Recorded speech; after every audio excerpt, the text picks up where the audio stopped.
merci beaucoup de ta présence. On va rien faire de faux comme souvent à la télé aujourd'hui. Je te vois donc dans le cadre de mon livre-film qui est maintenant sorti. Son titre Risque de chance, traduction littérale de l'idéogramme chinois du mot crise. Sa vocation, aider à faire naître celle des autres, en toute humilité. Le cœur de son message, c'est rien ne peut empêcher ta contribution au monde.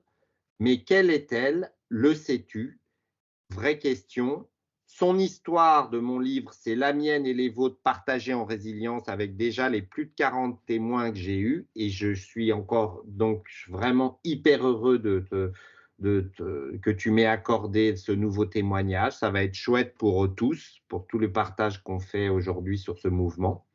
Et les thématiques de ce livre, eh bien, elles sont tout à fait ouvertes et portées par chaque personnalité très différente. Tu as pu peut-être le voir dans le livre, il y a des risques de maternité, jusqu'à des risques de fer, jusqu'à des risques d'autres choses. Donc on verra peut-être, toi Hubert, quel est le risque que tu souhaites mettre en avant à travers ça. Est-ce que ça te va? Ça me va tout à fait. Bonjour Cyril Gaël. Voilà, tout à fait. Bon, Ça super. marche. Alors, ma première question, elle est très simple, c'est Hubert, en tant que papa, mari, entrepreneur, catho engagé, peux-tu me dire, s'il te plaît, quel est le plus beau risque dans la vie? Alors, bah, pour moi, le plus beau risque, c'est, j'allais dire, d'être pleinement moi-même, fidèle à en tout cas, en essayant d'être le plus fidèle à mon idéal pour entreprendre dans des directions qui sont de nature, à transformer le monde. Hem, voilà et à suivre ma ligne de crête, c'est-à-dire, ma fidélité à cette, à ce que je porte en moi et qui me rend heureux aussi. J'adore, merci. Tu regarderas si tu l'as pas acheté un coup d'œil, parce que c'est Mercedes Serra qui m'a dit tu dois aussi, toi, du coup, t'imposer ton questionnaire, Cyril Gaël. J'avais jamais pensé à ça, évidemment. Donc, du coup, elle me l'a fait. Et tu verras que mon risque, c'est la fidélité. Ah voilà, c'est ça. On verra. Donc, Moi, je dirais c'est que c'est génial. fidélité et courage, tu vois? Je Ouais. rajoute le courage. Mmh. As-tu un exemple vécu de ce beau risque? J'en ai beaucoup. Bah, je pense que si je regarde dans mon histoire, il y a eu, donc à 22 ans, bah, le risque de partir au Chili en plein régime de Pinochet, alors que tous mes copains, rentraient dans la banque, dans les Big Four, chez L'Oréal, la BNP, je sais pas quoi, dans les grands cabinets et moi de partir, travailler dans une banque de développement au Chili, pour développer le logement social, la petite entreprise, puis ensuite le microcrédit. Deuxième risque, d'aller au Chili, rencontrer, un centre de réhabilitation de jeunes drogués qu'avec des jeunes qui sortaient de prison, de la prostitution, qui avaient commis des crimes et de vivre avec eux pendant plusieurs, voilà, tous les week-ends en fait. Ça a été un risque et une chance extraordinaire. Puis après, bon, le risque aussi, après 7 ans, de revenir en France et de redémarrer, une vie, professionnelle à 29 ans, après 7 ans où j'ai fait complètement autre chose.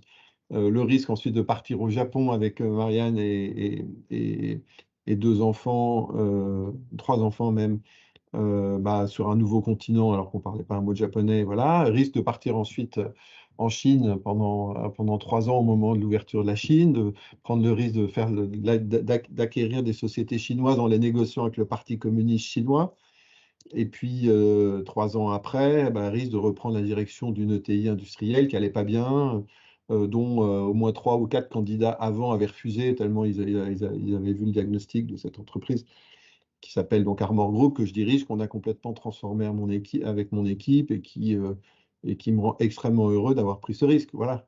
Tu vois? Donc, et je rajoute à titre personnel, avec mon épouse, on a 4 enfants, risque, à la mort, enfin à l'annonce de la mort d'une cousine, qui avait 4 enfants, dont le père n'a pas reconnu ses enfants, d'en accueillir 2 comme ça au pied levé, et qui sont restés 15 ans dans la famille, voilà. Donc, tout ça, c'est beaucoup de beaucoup de risques, mais beaucoup de bonheur. J'adore. Comment l'as-tu vécu et justement, qu'est-ce qui y était vraiment important pour toi, voire plus grand que toi, dans tout ce que tu viens de décrire? Bah, ce qui me guide, moi, toujours, c'est justement l'espérance. J'allais dire, c'est de construire l'espérance. C'est d'accomplir des actes qui, permettent un petit peu à la lumière d'avancer et j'allais dire, même si ça peut paraître orgueilleux, mais un peu aux ténèbres de reculer. C'est-à-dire, je crois qu'il y a du bien, il y a du mal, il y a des actions positives, il y a des actions négatives, et on peut, par nos actions, faire grandir le positif, faire reculer le négatif. Ça demande du courage, ça demande de temps en temps de se dresser, ça demande de s'opposer aussi, ça demande de construire.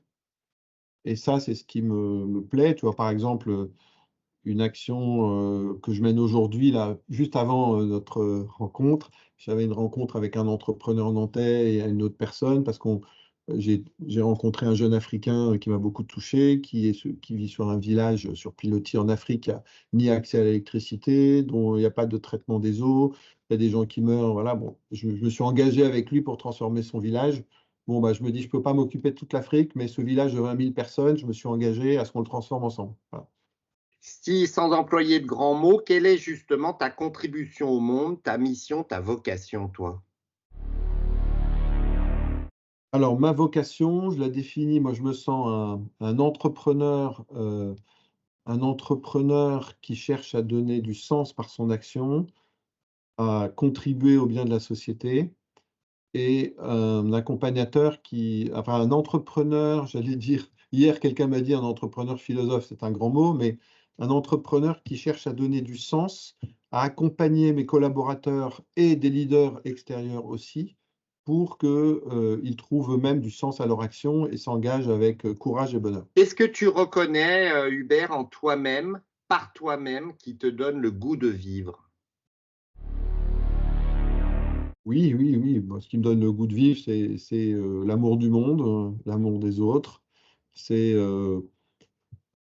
la conviction que le bien triomphera, parce que je pense qu'il y a quelque chose de semé dans l'homme, et je le tire d'une conviction humaine, aussi spirituelle, hein, mais la conviction que tout homme au fond de lui-même, s'il est honnête avec lui-même et écoute à l'intérieur de lui, cherche à faire le bien, je pense. Maintenant, voilà, on est tous, altérés, j'allais dire, par toute une série de d'écarts, de désordres, de c'est-à-dire de désajustements divers, et certains sont du coup pas capables d'écouter cette vie, ces appels au bien qui sommeille en eux, ces appels à aimer aussi. Mais j'ai quand même la confiance qu'il y a dans l'homme quelque chose d'inscrit qui est positif, et que, finalement, ce bien triomphera. C'est-à-dire que oui, alors ça paraît bizarre de dire ça aujourd'hui, quand on voit toutes les catastrophes, qui nous entourent, que ce soit les guerres, les chaos climatiques, les inégalités sociales, les égoïsmes divers, les égos, démesurés. Bon, maintenant, je pense que ça a toujours existé, mais il y a quand même un désir de bien qui pousse et voilà, qui tôt ou tard, le mal ne triomphe pas. On voit bien que toutes les dictatures s'écroulent. Heu, Ceux voilà, qui ont voulu, imposer des tyrannies, finalement ne triomphent pas. Il y a quelque chose qui est plus fort. Donc j'ai confiance. Tu parles, j'ai vu, dans ton livre, tu parles de pas de côté pour nous déplacer vers l'autre dans ce livre, Oui. et est-ce que tu penses que face aux difficiles, ce n'est pas souvent en s'ouvrant à toute autre chose que les solutions naissent? Ah bah, oui, absolument. Je pense que face aux difficiles, il faut aller puiser en soi, cette conviction qu'il y a autre chose de possible. Et ce que je dis aussi dans ce livre-là et aussi dans le premier, là, «L'esprit sous le itinéraire d'un dirigeant engagé», c'est que je pense qu'on est tous appelés, spécialement quand on a des responsabilités d'ailleurs, à rester en mouvement. Je pense que la plus grande tentation, c'est l'immobilisme, c'est la satisfaction de soi. C'est de croire que ça y est, on a réussi, et donc il s'agit d'aller expliquer sa vie, son œuvre, et qu'on est arrivé là où il faut et qu'on bouge plus. Je pense que là, c'est le début de la fin pour moi. J'adore. Et ça risque de chance d'être né à Suresnes, là où je suis, pour t'interviewer à Oui, distance malheureusement, oui. et depuis longtemps, ville que j'aime beaucoup, et marié à une Marianne belge. Est-ce que ça, c'est un vrai risque de chance d'être né à Suresnes et marié à une Marianne belge? Bah, j'ai eu beaucoup de chance dans ma vie. Je pense que je suis né dans un milieu, on va dire privilégié, à certains égards en tout cas. matérielle, aussi culturelle, d'éducation. D'être né à l'hôpital Foch, c'est mieux que d'être né justement dans les bidonvilles de Santiago ou le village sur pilotis de mon ami Jean à Cotonou, enfin, côté de Cotonou, ou dans les bidonvilles de Manille, c'est certain. J'ai rencontré Marianne dans un engagement commun, justement dans les poblations, dans les quartiers pauvres de Santiago du Chili. Je pense que la chance, c'est avant tout d'avoir rencontré une femme qui partage le même idéal que moi. C'est Saint-Exupéry qui dit, voilà, l'important, c'est pas de se regarder l'un l'autre, c'est de regarder dans la même direction. Je pense que ça, c'est quelque chose que l'on vit, hein, voilà. Donc ça donne de l'élan dans les frottements inévitables de la vie quotidienne, de dire pourquoi on est ensemble, pourquoi on s'engage ensemble. Donc ça, c'est une très grande chance. Et puis, le fait que Marianne soit belge, je pense que c'est une chance dans le sens où c'est une aventure aussi européenne. Je pense que je suis un Européen convaincu. Je pense farouchement opposé au nationalisme étroit. Je pense l'Europe est quand même porteuse dans le monde d'un message euh, humaniste, j'allais dire, face à deux ou trois blocs euh, américains ou chinois ou même russes. Je pense que il faut qu'on construise une Europe et qu'on soit fier de cette Europe. Donc voilà, je me suis marié à Bruxelles, je suis heureux d'être marié là-bas et de porter aussi je suis pleinement français et pleinement européen. En bénévole depuis plus de 20 ans à l'hôpital Foch, je te confirme que tu as eu de la chance de naître là. Est-ce un risque de chance d'être descendant justement d'un général et de 5 maréchaux de France? Oui.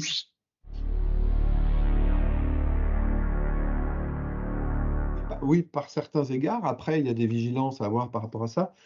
Oui, parce que, par exemple, je parle de mon grand-père, Charles de Cossé-Brissac, dans mon premier livre, qui a été un exemple de courage et de résistance. Quelque part, bon, il était membre du deuxième bureau de l'armée française, c'est-à-dire des services secrets de l'armée française, qui a conseillé le général de Gaulle notamment et la résistance. Il a été dénoncé par quelqu'un bon, il est passé sous les fourches de Klaus Barbie à Lyon, envoyé en camp, libéré par les Américains, peu de temps avant sans doute d'être tué. Donc oui, j'en garde une énorme admiration. Pour lui et pour cette grand-mère aussi, son épouse, qui était une des premières femmes médecins de France, dans un milieu où ça se faisait pas tellement d'être femme médecin en 1929. Et ma grand-mère, pendant la guerre, avait déjà 3 garçons et attendait 3 filles, 3 triplettes, dont ma mère, qui est née en 1940, née et voilà, qu'elle a mis dans des boîtes à chaussures avec du coton pour leur permettre de vivre, tellement elles étaient petites. Voilà, donc beaucoup d'admiration de ces exemples, de mes autres grands-parents aussi, qui sont, j'allais dire, mes grands-parents Boisredon. J'ai un grand-père qui, tous les dimanches, allait quêter pour les lépreux, s'occuper des pauvres. Voilà, tout ça, c'est des exemples, évidemment, qui m'ont marqué. Et puis, un arrière-grand-père qui s'appelle François Bartholoni, qui a été un grand entrepreneur du Second Empire, c'est lui qui a permis le développement du chemin de fer en France, qui a créé la gare d'Orsay, qui a créé tout ce qui est la ligne Paris-Orléans, qui a permis le financement, enfin, qui a poussé Napoléon III en fait, à émettre des garanties pour ceux qui voulaient entreprendre les chemins de fer. Donc, j'ai ces exemples. Bon, enfin, finalement, je pense que notre héritage nous sert pour ouvrir des possibles. Là où je dis que ça demande d'être vigilant, c'est que je pense qu'il ne s'agit pas d'en tirer orgueil non plus. Et puis, je suis conscient que l'appartenance à un certain milieu peut aussi créer des ornières. Je pense qu'on est invité à sortir aussi de son milieu d'origine pour s'ouvrir. Et ça a été la chance pour moi du Chili, notamment de la rencontre des plus pauvres, de ces jeunes en réhabilitation de drogue qui ont vécu des pires horreurs et qui en fait m'ont révélé une chose essentielle, c'est que j'avais de la valeur pour moi-même et pas pour l'extérieur, ni par mon nom, ni pour mes études, ni pour mon milieu d'origine et l'argent que je pourrais avoir. Donc ça, je pense, vivre cette expérience de se savoir aimer pour soi-même inconditionnellement tel qu'on est, je pense que ça, c'est le vrai cadeau, c'est la vraie richesse. Et à ce propos, est-ce un risque de chance de trouver en Dieu la source de l'espérance profonde? Ah, ça, je crois que c'est la grande chance pour moi. Pour ça que la foi, c'est pas quelque chose qui s'impose, je dis toujours, c'est un don, quelque chose qu'on peut demander humblement et recevoir par chance, pour le coup. Par chance, aussi par ce qu'on appelle par grâce, même si je crois quand on demande sincèrement cette grâce, on la reçoit tôt ou tard. Mais ça a été pour moi la chance de ma vie parce que voilà, pendant longtemps, et c'est ce que je raconte dans mon premier livre, pendant longtemps, jusqu'à mes 18 ans notamment, j'étais persuadé qu'il fallait que je gagne l'amour de Dieu et des autres en étant parfait et que je n'avais pas droit à l'erreur et que si je n'étais pas parfait, je n'étais pas digne de mériter cet amour. Et donc ça veut dire, ça se traduit évidemment par une pression sur mes épaules énorme, par des doutes sur moi énormes, par une exigence énorme et par une espèce de quête faussée qui consisterait à essayer de choisir ce qu'il y a de mieux tout le temps et pas forcément d'écouter ce qui sommeille au fond de moi comme aspiration profonde. Donc cette expérience à 18 ans de rencontre de cet amour de Dieu qui est venu à ma rencontre m'a complètement libéré de ces peurs et c'est ce qui m'a permis de faire les premiers choix libres de ma vie, choix d'études, où j'ai switché de maths sup à prépa commerciale parce que c'était beaucoup plus moi, alors que je faisais l'autre uniquement parce qu'on m'avait dit c'est ce qu'il y a de mieux, il faut que tu fasses ça. Et puis ensuite, bah, d'oser suivre une carrière complètement atypique, puisque j'ai bifurqué d'une certaine façon.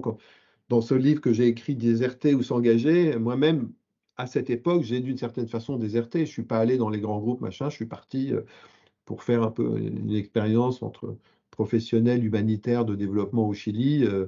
Alors tout le monde me disait, t'es fou d'aller là-bas, tu vas mettre ta carrière en l'air, etc. Voilà. Mais ça, j'ai pu le faire parce que j'avais cette confiance au fond de moi-même. Donc, qui es-tu comme magicien et que fais-tu en tant que magicien dans ce monde? Alors magicien, je ne sais pas, mais ce que je remarque, c'est que quand je suis mon étoile, mais surtout je suis mon être, la voix de mon être, c'est-à-dire ce qui se donne un peu par cadeau, un peu de manière quotidienne. En fait, l'expérience, pour moi, c'est chaque jour d'écouter ce qui est donné et de le suivre. Et quand je fais ça, quand je suis aligné à ce niveau-là, se passent des choses qui m'étonnent. Ce matin encore, bah, voilà, je me suis dit, tiens, il faut que je contacte telle entreprise pour aider ce village en Afrique. Eh bien, plutôt que de tout porter moi-même sur le dos. Bon, bah, en fait, rencontre extraordinaire. La personne qui est venue a compris le projet, est embarquée, a envie de nous aider. Et du coup, bah, je commence à voir ce projet se réaliser, tu vois, de façon assez étonnante. Et ça, c'est magnifique. Donc, le magicien, il écoute cette voix intérieure, il, euh, il contacte d'autres avec confiance, il éveille le meilleur de l'autre, il fédère, il donne une vision, et la vision devient réalité. Voilà. J'adore. Tu connais, je la raconte dans le livre, l'histoire du petit qui arrive vers son grand-père le soir, qui est assis sur le banc, fatigué, et il le regarde et il lui dit: «Hé Pépé, qu'est-ce que tu as fait aujourd'hui?» Et le grand-père le regarde et il lui dit: «Petit, j'ai vécu». Voilà, c'est magnifique. Bah, ça me fait penser à une histoire qui me vient avec ce que tu dis, qu'on m'a raconté, mais quand j'avais 3 ans, en fait, j'avais un lien très particulier avec ce grand-père qui était, enfin, quand j'avais 3 ans, 5 ans, 6 ans, qui était général, donc. Et puis, du coup, je me suis passionné pour. J'adorais acheter enfin, avec des petits soldats, tu vois, constituer des armées, etc. Puis avec des petites voitures.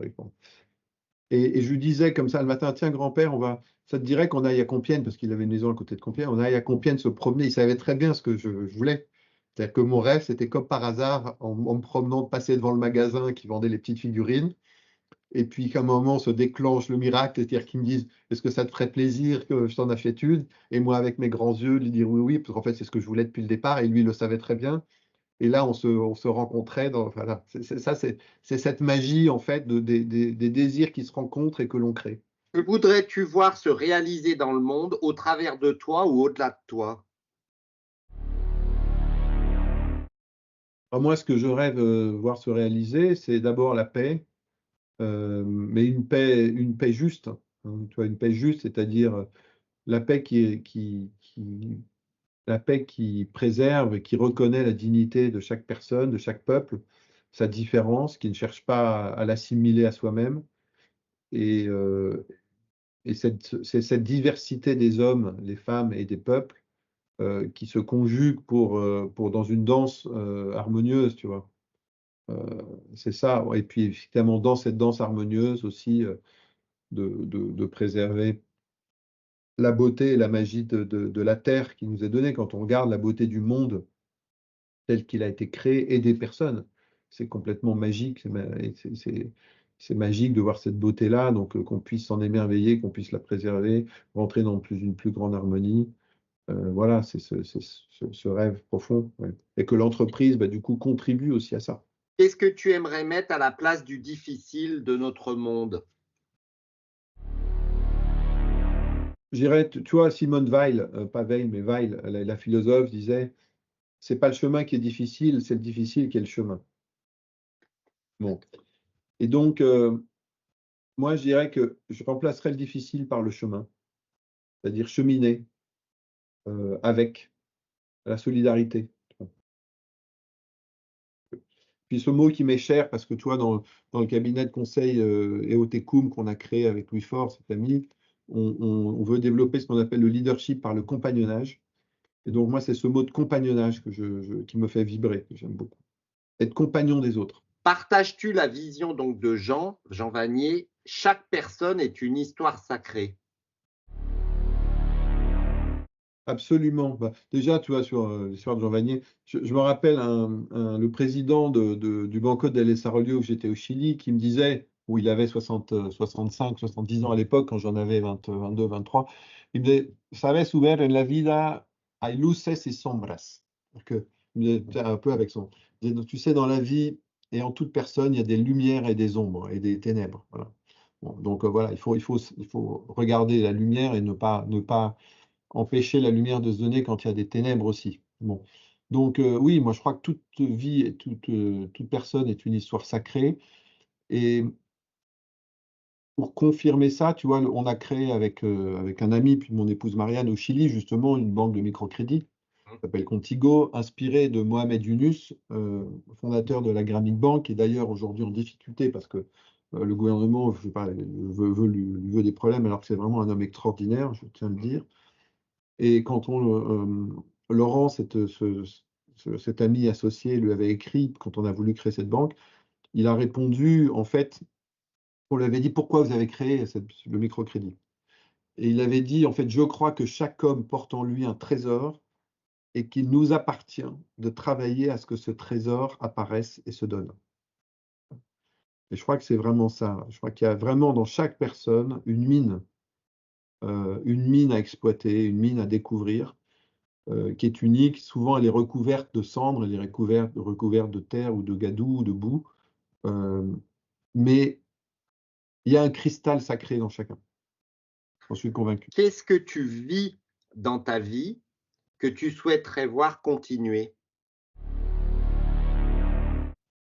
Ah, bah, dans ma vie, je souhaiterais voir continuer, bien sûr, ma famille, que mes enfants poursuivent dans leur unicité et dans ce qui leur est propre, qui n'est pas moi forcément, mais qui est eux, mais là, une continuité de valeurs. Je souhaiterais qu'ils continuent avec cette foi et cette espérance, le souci des autres, l'amour entre eux. Ça, c'est grand, je pense, une plus beau chose que je peux espérer, que du coup, ils entraînent les petits-enfants futurs et qu'il y ait quand même une lignée de jeunes qui ont envie de s'engager, en fait, pour aussi eux-mêmes apporter leur pierre et transformer le monde positivement. Je souhaiterais que Armor, l'entreprise, continue aussi dans cet esprit d'être une entreprise technologique au service du bien de la société. Puis de façon plus large, je souhaiterais que l'espérance gagne du terrain sur la peur. As-tu un défaut dont tu souffres? Alors moi oui, j'ai beaucoup de défauts. Euh, Défauts, je peux être impatient. Je peux de temps en temps penser que j'ai raison plus que les autres. Donc d'être un peu, je peux parfois chercher à imposer mes idées, j'ai du mal à écouter. Écouter l'autre jusqu'au bout, surtout quand il pense différemment de moi, ne pas chercher à le contrer pour expliquer qu'il a tort et que j'ai raison. Euh, Apprendre, par exemple, à écouter ma femme sans apporter de solution, sans chercher à apporter de solution. Voilà, c'est vraiment comprendre, accueillir vraiment l'autre différent jusqu'au bout, voilà,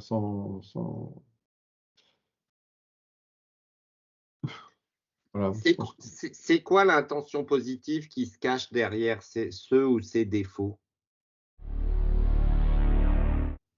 Bah, je pense que c'est vraiment d'accueillir l'autre. D'accueillir l'autre et de considérer qu'en fait, la richesse, c'est la complémentarité de nos différences et la capacité à être ensemble dans nos différences. Ce qui manque beaucoup, je pense, dans la politique, par exemple. Aujourd'hui, on est incapable de dire, bah, en fait, tu penses différemment de moi et pourtant, peut-être que tu as quelque chose à m'apporter. Et peut-être que toi, dans tes intuitions, l'intention positive derrière cette «non-écoute» entre guillemets, c'est le fait que tes intuitions sont pas débiles et que du coup, ta passion t'entraîne à vouloir entraîner les autres dedans. Oui, aussi, aussi. Mais j'allais dire, il faut peut-être l'aspiration positive, c'est d'être suffisamment détaché de mes intuitions pour ne pas chercher à les imposer en faisant confiance que si elles sont justes, elles seront adoptées. Parfait, ça sera tout docteur. Est-ce que tu as des mentors et quel message te portent-ils? Oui, oui, j'ai des mentors. Bah, j'ai, par exemple, sur mon bureau, alors il y en a qui sont vivants, il y en a qui sont morts. Et sur mon bureau la photo d'un homme qui m'a profondément inspiré, qui était l'ancien directeur général d'Alcatel-Alstom, qui s'appelle François Delage-Demeux, qui qui disait, tout en dirigeant plus de 100 000 ou 200 000 personnes, je ne sais plus, euh, qu'il faut, comme dirigeant d'entreprise, savoir associer la compétence et l'amour. Et il osait parler d'amour, et je pense que c'est courageux dans le milieu entrepreneurial, et je reprends ce terme souvent, même si ça surprend. Euh, je pense que faire entrer l'amour dans l'entreprise est essentiel. Euh, voilà, donc ça c'est un mentor. Mohamed Yunus, ben, je pense qui m'a éveillé à croire que ce qui paraissait impossible était possible, notamment quand on innove pour plus de justice sociale. Parce qu'à l'époque, au Chili, personne ne pensait qu'on pouvait développer du microcrédit pour les plus pauvres parce qu'on disait ils ne vont pas rembourser, ça ne va pas être rentable, etc., etc. En fait, on a prouvé qu'on pouvait créer une banque de microcrédit et que les gens remboursaient à 98-99%, c'est-à-dire plus que la banque commerciale, même s'ils étaient issus de milieux très pauvres. Voilà, puis après,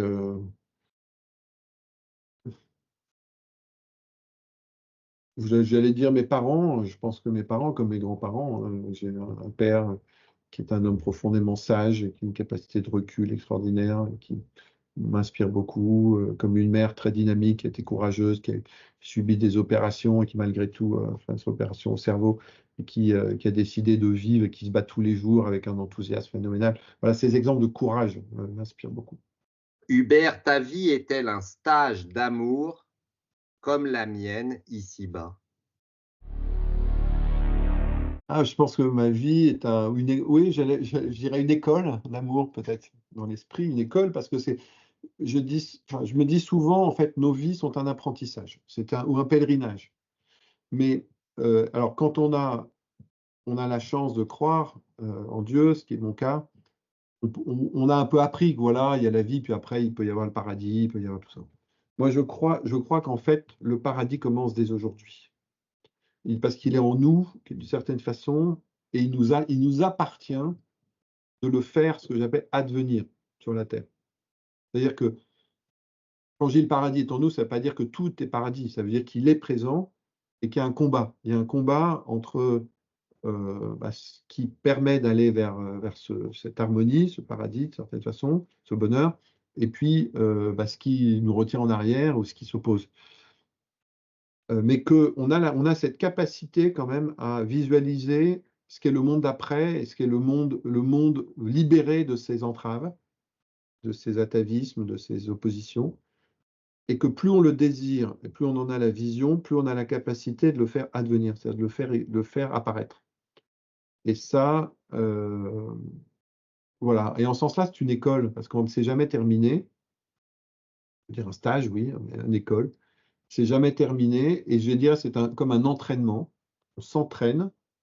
Et j'ai une conviction profonde, c'est que tout ce qu'on n'aura pas libéré en nous ici-bas, comme on dit, de toute façon, on devra le libérer après.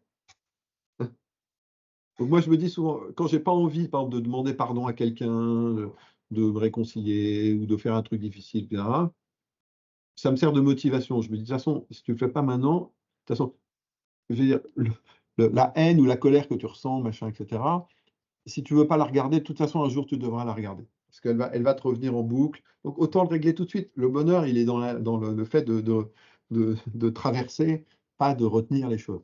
Alors, en conclusion, Hubert, faut-il tout oser demander dans la vie? Oui, très Merci. clairement. Je pense que. Alors, tu vois, dans ce centre de réhabilitation de jeunes drogués qui s'appelait la communauté Santa Ana au Chili, dont je parle dans mon premier livre, il y avait une règle très simple qui était donnée aux jeunes, mais que j'ai reprise pour moi. Il disait, si quieres algo, pídelo. Si tu veux quelque chose, tu le demandes. Cette règle de vie, elle est tellement simple et je constate aujourd'hui combien elle est complexe. C'est-à-dire que combien de personnes, en fait, se plaignent d'attendre que d'autres devinent ce qu'il leur faut, de ne pas oser le deviner, de ne pas oser le demander parce qu'ils ne s'estiment pas assez dignes de le faire, de demander. Et en fait, ils ne s'aiment pas eux-mêmes, donc ils ne sont pas capables de dire ce dont ils ont besoin. Parfois, ils ne sont même pas capables d'identifier ce dont ils ont besoin. Et donc, derrière cette phrase, il y a déjà prendre conscience, j'ai besoin de quoi pour être heureux? Finalement, et j'aime beaucoup cette phrase, on fait partie avec mon épouse, ben voilà, je fais partie avec mon épouse d'un mouvement chrétien qui s'appelle Fondatio, qui est un mouvement de gens comme toi et moi qui en fait veulent engager leur foi dans la construction du monde. Ça peut être comme professeur, comme entrepreneur, comme voisin, comme père, mère de famille, mais comme homme politique, comme différentes façons. Et il y a une phrase souvent qu'on dit souvent dans ce mouvement, c'est si tout était possible, qu'est-ce que tu aimerais faire aujourd'hui si tout était possible? Voilà. Si tout était possible, ce serait quoi? Et oser formuler peut-être ce qu'on n'ose pas se dire parce qu'il y a toujours un mais. Oui, mais non, mais c'est pas possible. Oui, mais tu vois. Et puis la deuxième phrase que j'aime bien, c'est aujourd'hui est le premier jour du reste de ta vie. Cette phrase, je trouve extraordinaire. J'adore. De dire en fait, on peut tout réinventer maintenant. Bien sûr, on a des contraintes qu'on ne peut pas ignorer, mais quand même, il y a toujours un espace d'innovation et de créativité. Donc, si on a l'impression qu'on est à côté de notre vie, bah, soit on peut s'en culpabiliser et passer à côté tout le reste, ou on peut se dire, et finalement, si j'osais imaginer ma vie autrement, bon, ça serait quoi? Et le demander du coup. Pourquoi as-tu accepté ma demande de témoignage? Après réflexion, m'a dit ton adorable collaboratrice Yara. Pourquoi as-tu accepté ma demande de témoignage avec cette simplicité? Je dirais d'abord parce que je t'ai trouvé sympathique quand on s'est rencontrés. Ensuite, l'hésitation, c'était pas par rapport à toi ni à la demande, c'est plus parce que j'ai un agenda de fou et du coup, j'arrête pas d'avoir plein de demandes et donc de dire non. Mmh. Et là, je me suis dit, voilà, j'ai senti que j'avais plutôt envie de dire oui parce que c'est une initiative qui va dans le sens de tout ce qu'on se dit, c'est-à-dire de construire l'espérance, d'apporter de l'espoir, de donner de l'élan, de l'enthousiasme autour de toi à travers ces témoignages, à travers ton livre aussi, et que je me suis dit, bah, voilà, si ça vaut le coup de passer une petite heure ensemble pour ça, et si ça se répand au-delà, bah, tant mieux, et voilà. Donc, ça Merci fait partie beaucoup. de moi. Donc, c'est quoi, Hubert, le plus beau risque dans la vie en un mot, s'il te plaît? Avoir le courage d'oser être soi-même et d'être fidèle à ses convictions. Donc, je dirais en un mot, voilà, c'est pour moi, c'est le courage d'oser, le courage d'exister peut-être, pleinement. Un jésuite qui s'appelle Joseph Moin qui a dit la foi, c'est pas forcément de croire que Dieu existe, c'est de croire que j'existe pour Dieu. J'aime beaucoup. Écoute, le mien de risque aura été de partager ce moment avec toi, comme avec tous ceux pour qui j'ai eu la grâce aussi de partager déjà cette richesse. Merci vraiment du fond du cœur. Merci beaucoup. Bah, As-tu moi, une question? non, mais je te remercie aussi, Cyril Gaël. Et puis, toutes les questions, c'est un peu, voilà, qu'est-ce que tu vas faire de tout ça maintenant?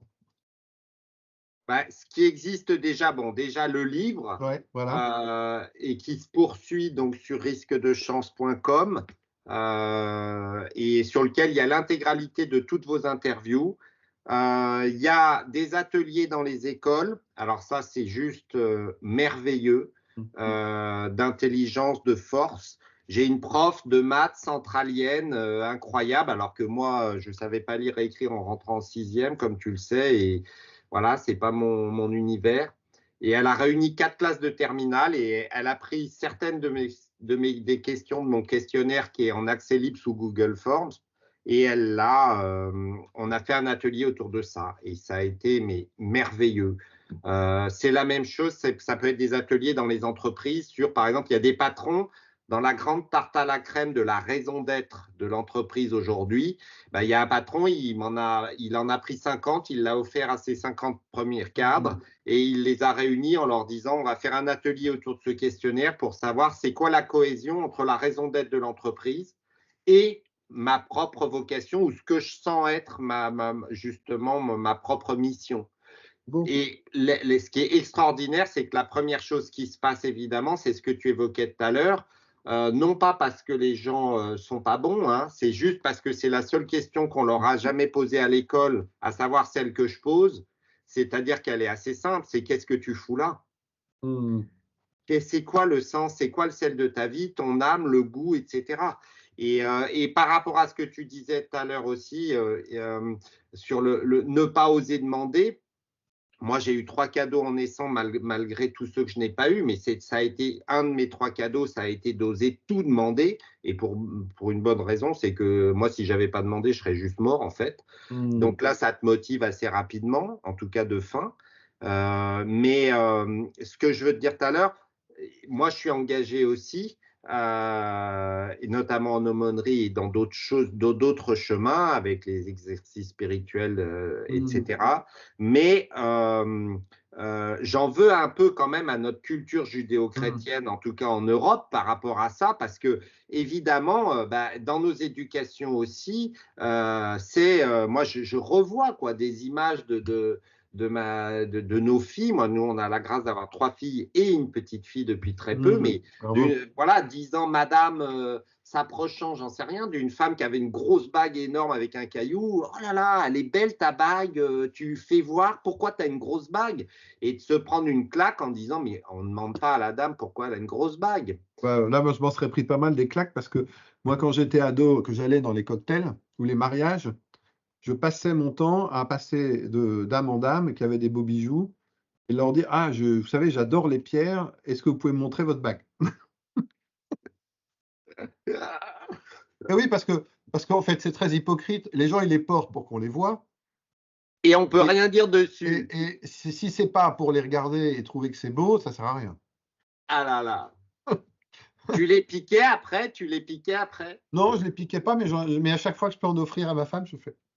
J'adore, Elle me dit que je me fais un cadeau à moi-même parce que c'est moi qui les vois sur elle. j'adore. C'est trop Bon, bien. non, Merci mais non, en beaucoup, tout cas, beaucoup. merci. Et puis, n'hésite pas, si certains, à partir de ça, ont envie de lire les 2 livres, je pense que c'est des belles histoires et si ça peut les inspirer, bah, tant mieux, j'en serais heureux. Donc, Déserter ou s'engager, l'être jeune qui veulent changer le monde. Et puis, le premier aussi, L'esprit souffle, suis-le, itinéraire d'un dirigeant engagé. En fait, moi, ce qui me fait plaisir, c'est quand les gens qui le lisent, ça réveille des choses, ça les inspire pour eux-mêmes. Et donc, ça, c'est top. Bon, bah, Merci, super. mille Merci. merci. Merci, Ah, Cyril Gaël. Et puis à bientôt et bien avec toi. Je t'envoie un petit mot. ok, c'est adorable. À très bientôt. Continue, Merci. continue. En tout cas, c'était très motivant. Bon, génial. À bientôt à toi. Salut. Salut. Ciao, ciao.